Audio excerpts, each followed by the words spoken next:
All right, Kaya, hello. My name is Reese Paddock, and I am the City of Stirling's Youth Development Officer, Aboriginal Youth Development Officer. I do a lot of things in my role. Mainly it is, working with youth, but I also, on the side, I do a lot of artwork as well. A lot of graphic design mainly, so I work a lot on my iPad. And one of the projects that we're doing here at the City of Stirling is, obviously we've got a lot of time these days, right? And the youth, the people that I work with, a lot of you guys are stuck at home.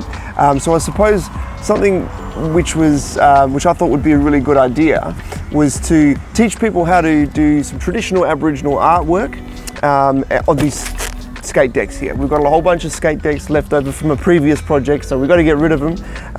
So what we thought was that we got all these extra things. We just want to give them out to the community. So we're going to select 20 people. We're going to hand these out to you. And the theme for this project, so we're calling it the Deadly Deckheads. Deadly Deckheads project, and we're going to hand these out, and then we're going to get you guys to come up with some simple designs. But we also thought that this might be a good opportunity or a good resource just to have on YouTube for anybody who wants to learn anything about just the basics around traditional Aboriginal art and symbols. When you receive, if you are lucky enough to be the first in, when you receive your board, you'll also receive a few resources from us. You don't have to use these resources. These are just something, just in case you don't have them. I think we're going to do some paint pens, give out some paint pens with the traditional Aboriginal colours, which are earthy colours, which is your browns and your reds and your yellows and your blacks and your oranges. Now, when you receive this, the whole purpose of this, originally I kind of wanted it to be like a competition because I'm really competitive myself, but we thought, all right, it's not going to be a competition, we'll just make it fun, like anybody can do it. But the whole idea is that, when you receive your deck, we want you to fill out the space, okay? So we don't want you to just have a couple of little designs here and then just give up. The whole purpose is we want to see, whatever you come up with is what's going to be showcased. And one thing I think is really important to remember is that people always have this thing where they're like, oh, but I'm not an artist, I think that that's the wrong way to think about it. I think everybody's an artist. Anybody can be creative in their own way. So it's not about whether it is good or bad. It's whatever you can do, whatever you can do. I will explain, or I will show you the theme, and I will show you maybe some simple designs that you can use if you want to use it. And then that's up to you to just fill out the space in however reflects well for you. A really good technique is not to just go straight onto this board. So don't watch this video and then don't be drawing on the board unless you think you're really good straight away. I would suggest get a piece of paper out, pencil and paper, and then maybe practice a few of these beforehand. Now I use my iPad. If you've got an iPad, or if you're on your computer, or if you've got any other means, practice somewhere else first, because obviously we want to use this board as the final product, okay? And you don't want to mess up on your first go. So the cool thing I think about Aboriginal art is that a lot of the designs, a lot of the symbols are actually quite simplistic and quite rememberable. Now, what you'll find is that a lot of the symbols that you'll see, you've got to remember there's so many different Aboriginal clans, mobs, tribes, whatever you want to call them. There's lots and lots and lots of different symbols which mean different things, but a lot of the time they overlap, which is really cool. So for example, you usually will see a lot of the time something simple like this. You sort of see these circles and they're sort of ring together like this, Now you might see this amongst other circles as well. Now, sometimes for some mobs, these can be depicted as meeting places. They can be depicted as fire. They can be depicted as water holes. They can be depicted as camps. And another thing that you'll also see, and again, quite a simplistic design. Another thing that you usually see around these ones here. I want to zoom this one here so you can see. Sometimes you sort of see these U-shapes. Sometimes these U-shapes have little ones next to them. Sometimes they don't have little ones next to them. Sometimes they have sort of like this. Now, if you're not too sure, what you're looking at is you're looking at people. So usually people are represented by these little U-shapes. Now, for some mobs here, this right here can be represented as the man. That's the U and the one. And usually what you're looking at is sort of like, imagine it from the top down. You're looking at it from a top-down perspective. Again, water hole. People meeting around that water hole. Man here, that's a man sitting down like that. You can imagine you've got this little spear there, or gidji is the Noongar word for spear. And usually you have the woman here, or the yoga. So the man is the marman, the woman is the yoga.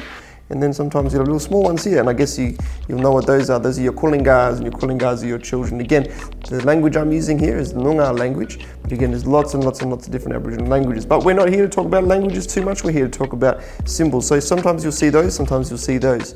Other things that you'll also see is all the time you'll see these sort of windy things here.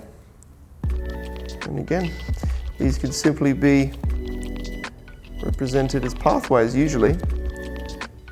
People going from one meeting place, one waterhole, to another over here. And again, the rule of thumb when you're looking at Aboriginal art, what I've been told, is that you just got to think of whatever you're looking at, you just got to think of it as everything's usually sort of from the top-down perspective. So sometimes you might see other things like this. You might see these, almost looks like sevens or ones. And again, these are tracks. And these ones here are Yonga tracks. Yonga is your kangaroo tracks. Now sometimes as well, now I love these ones here because these are real simple design. You get these ones here. You sort of go like this. Now the Noongars would call this Jinda, and your Jindas are your stars. And these are really cool because again, you can just sort of populate your entire canvas with these things, and it can look really deadly. Right? So we've got our Jindas and we've got our stars, we've got our meeting places, we've got our people, we've got our pathways, we've got our tracks. Now again, what I like to do, and if you're thinking about your board, or even if you're just drawing this in general, what I love to do is I sort of love to fill out all of the space. Okay? Again, it's up to you and how you want to do yours. Another things that you can see is, let's use a corner for example. So if I'm going to go to this corner here, and we're using this sort of the same theme or the same understanding as these circles here. So a lot of time I see Aboriginal art like represented like waves almost. Okay, so you can imagine these here. And what will happen, you'll notice, is a lot of people who start doing this here. And you get this real cool, nice little pattern going on, which just kind of blends into each other over time. Right? So you may have seen this before, you may not have. And again, we're using curves to do this, but I've also seen this with lines as well. So for example, I've also seen people sort of do this like this, you know.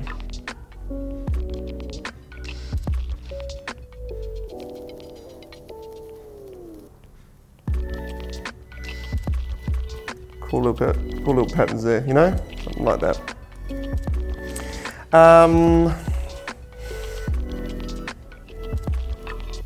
What else? So colours can be used as well. Again, you're going to have a whole bunch of different colours, and as I mentioned, you might have remembered me say at the beginning of the video that when we're looking at Aboriginal colours, traditionally, we're looking at ochre colours or earthy colours.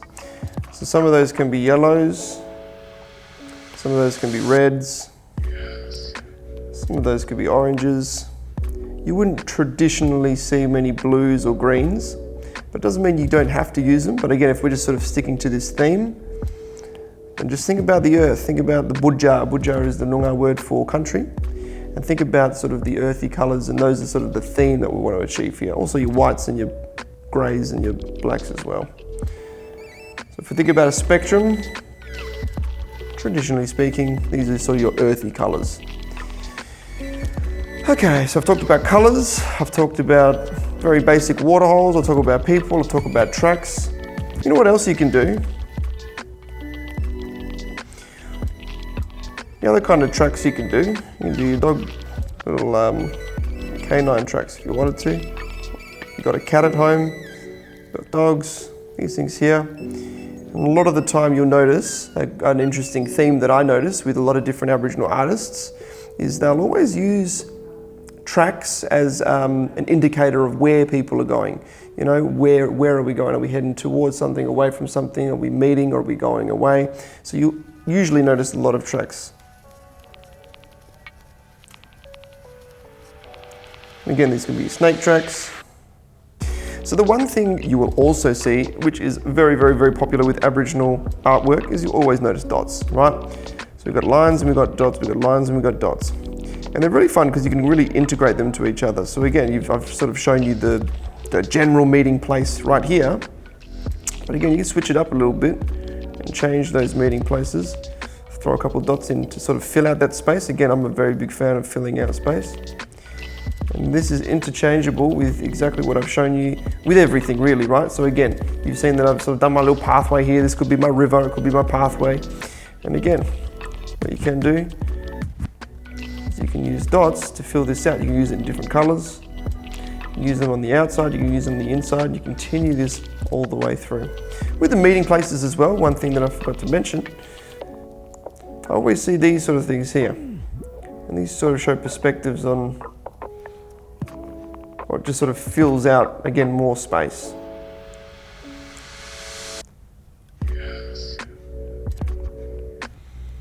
So again, you can have fun with it.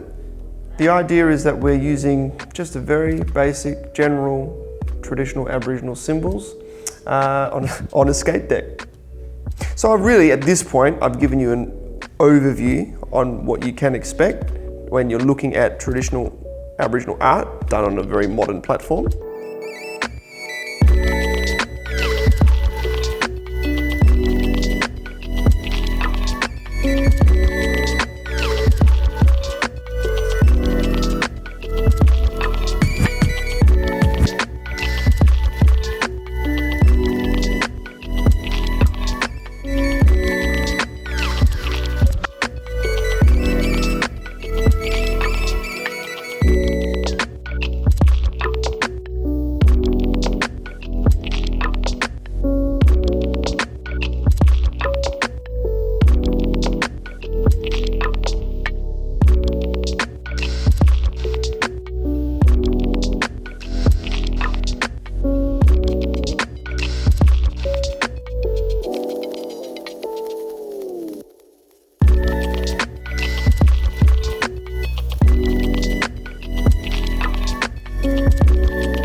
Okay, so for those of you who do get a skate deck, you have 2 weeks to complete your design.